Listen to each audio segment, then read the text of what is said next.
Welcome to Season 5 of the To Health With That podcast, where we break up big health topics like MTHFR into small bites. I'm your host, naturopathic Dr. Amy Newsel.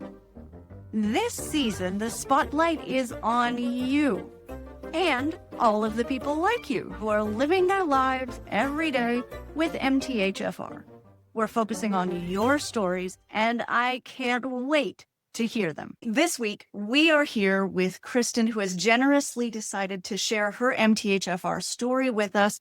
And Kristyn, if I'm understanding correctly, you are in like the baby beginnings of your MTHFR journey. Is that right? I had just recently gotten out of the hospital and I couldn't quite figure out why I was sick.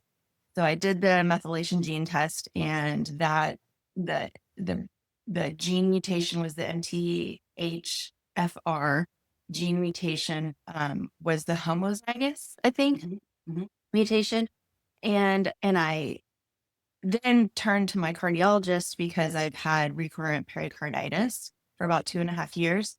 And he said that is a big deal, and that can be a reason why I'm having these issues. And that it all stems from the MTHFR gene mutation. Right. Well, and recurrent pericarditis is terrible. Like, that's not fun at all. How many times has it recurred in the last couple of years? Maybe 15 times. Oh, that's Yeah. I know. I'm so sorry. Are you ending up hospitalized every time? No, I believe I ended up becoming hospitalized because the medication that they were giving me was the in turn making me sicker. And I did not realize that until I was in the hospital. Because, yeah, I mean, when you're having that much pain, I guess that you will end up taking anything to help reduce the pain. And I'm a nurse. I don't want to go to the hospital. I have always been tired kind of person, like lethargic. I've gone to my doctors. It was like after I had my kids, I just really was dragging. And so they were just saying, oh, you're in nursing school, you're raising children. It's probably, your lifestyle. And I just knew that there was something a little deeper, but nobody could ever tell me what that was.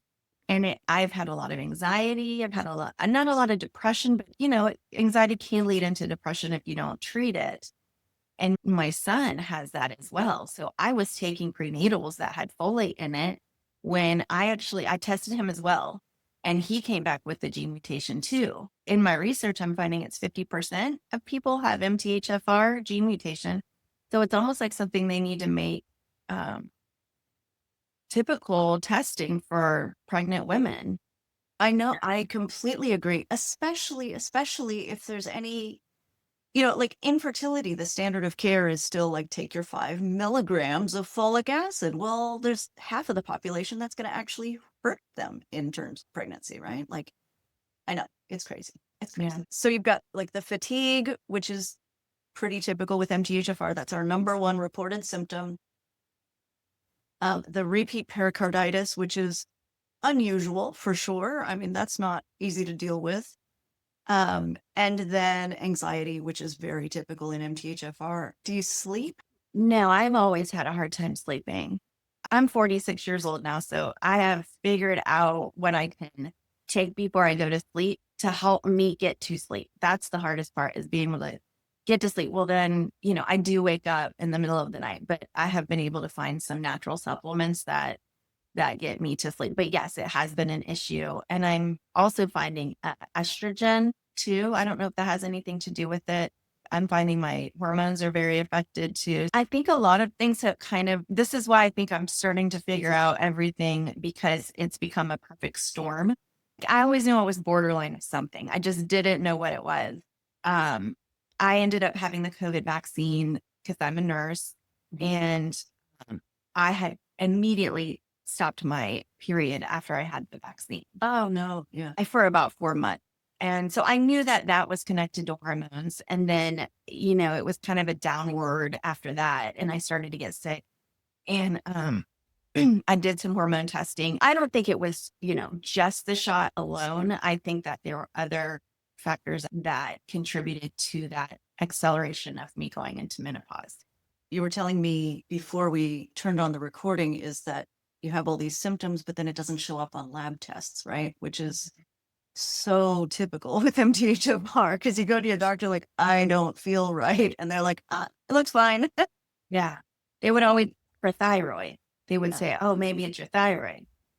It never was. Yeah, that's the MTHFR story right there. And I do think that diet has been huge, right? And I've always thought that to be the case, but I went to protein a lot of the time because I thought carbs were, bad, which they are. I mean, we all know, more protein.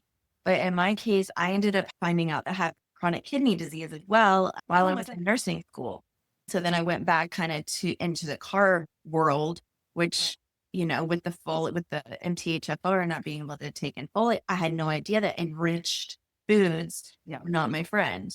So it ended up just, kind of spiraling from there. So have you tried any supplements yet? Where's that journey going for you?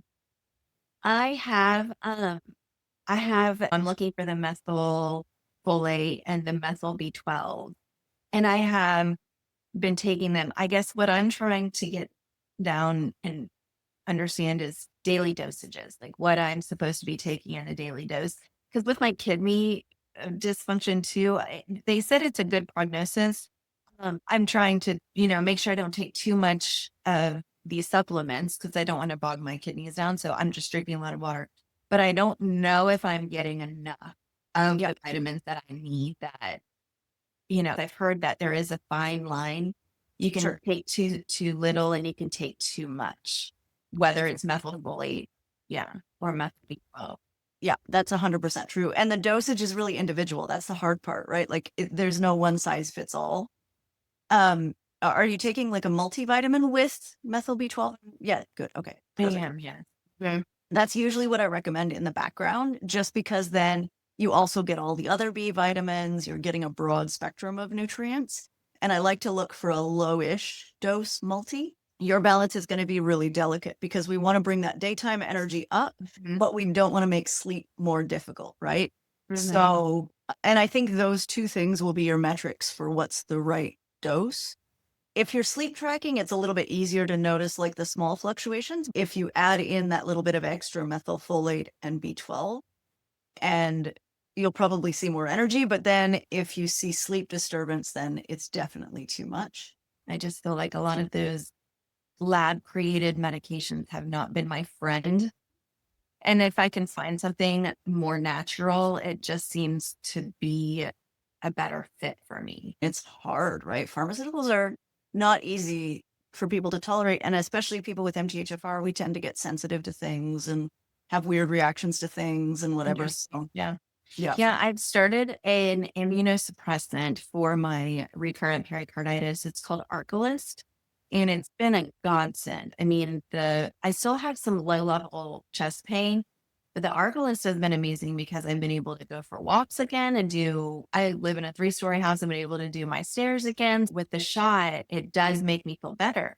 But I'm noticing that I have some weird symptoms, and it makes me wonder if it connects back, like you said, to the MTHFR. I have a little community that we talk about the vaccine with, or the shot with, and they said that there's very few people that have some of the symptoms that I'm having from it. And I'm betting that they have that gene mutation as well. Yeah. That kind of makes sense. Yeah, that does make sense. And it's safe for your kidneys? Like there's no contraindication there? Well, your doctor.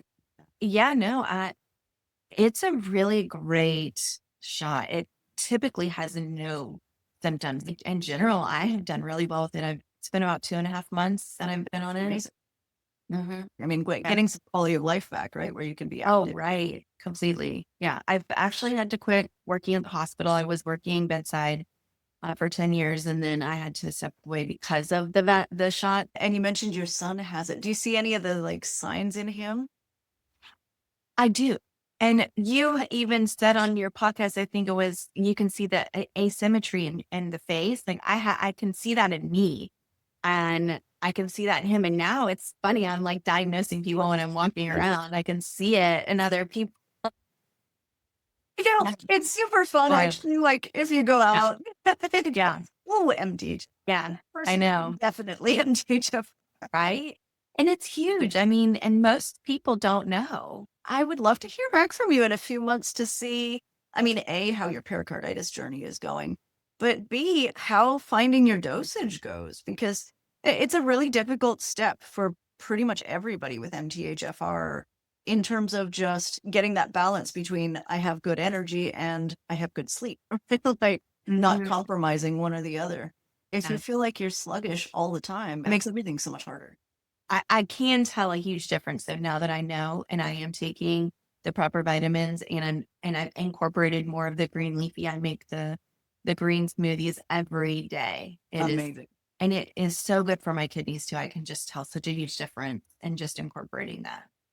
That's incredible. Yeah. I mean, honestly, people get really focused on the supplements, but the biggest thing is always diet. And it's also the place where I see the biggest change, right? When people stop the folic acid and start adding the natural folate, that's when the big transformation really happens. Gut recovery is huge. Have you ever done an elimination challenge diet, like to see if you have food sensitivities in there? I have not done that, but I did do an sensitivity test there. And somebody was looking at the results and said, yeah, you just look like you have leaky gut. I think that honestly takes years to really figure out what a healthy MTHFR diet looks like in the real world. Okay.